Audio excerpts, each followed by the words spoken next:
ایمان کا اعلیٰ درجہ یہ ہے کہ آدمی اللہ سے ڈرتا ہو، وہ اپنے معاملات میں اللہ کی طرف رجوع کرنے والا ہو،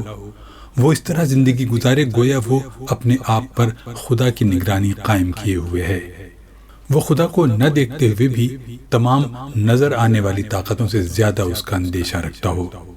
وہ خدا کے پاس ایسا دل لے کر پہنچے جو دنیا کی زندگی میں ہمیشہ خدا کی طرف متوجہ رہا ہو۔ یہی اللہ کے مطلوب اور محبوب بندے ہیں۔ جب اللہ کی خاطر وہ دنیا کا تاب اٹھا کر آخرت میں پہنچیں گے تو ان کا رب ان کو خوش آمدید کہے گا اور فرمائے گا کہ ہرے بھرے باغوں والے جنتی مکانات میں داخل ہو جاؤ اور ہمیشہ وہاں رہو، یہاں تمہارے لیے وہ سب کچھ ہے جو تم چاہو اور ہمارے عطا انعامات اس کے علاوہ ہیں۔ دوسرے لوگ وہ ہیں جو اللہ پر ایمان لائے اور عمل صالح کیا، تاہم ان سے کوتاہیاں بھی ہوئیں، ان کے ٹھیک کام میں برا کام بھی شامل ہوتا رہا، مگر اس کمزوری کے باوجود وہ ڈھیٹ نہیں بنے،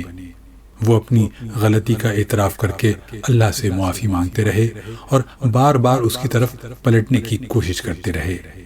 امید ہے کہ اللہ ان کو بھی اپنی رحمت کے سائے میں لے لے گا، اور وہ جب خدا کی طرف لوٹے تو خدا بھی ان کی طرف لوٹے گا، کیونکہ وہ بخشنے والا اور مہربان ہے۔ اس کے بعد تیسرا گروہ وہ ہے جس نے نفس پرستی، دنیا طلبی اور گھمنڈ کو اپنا دین بنایا۔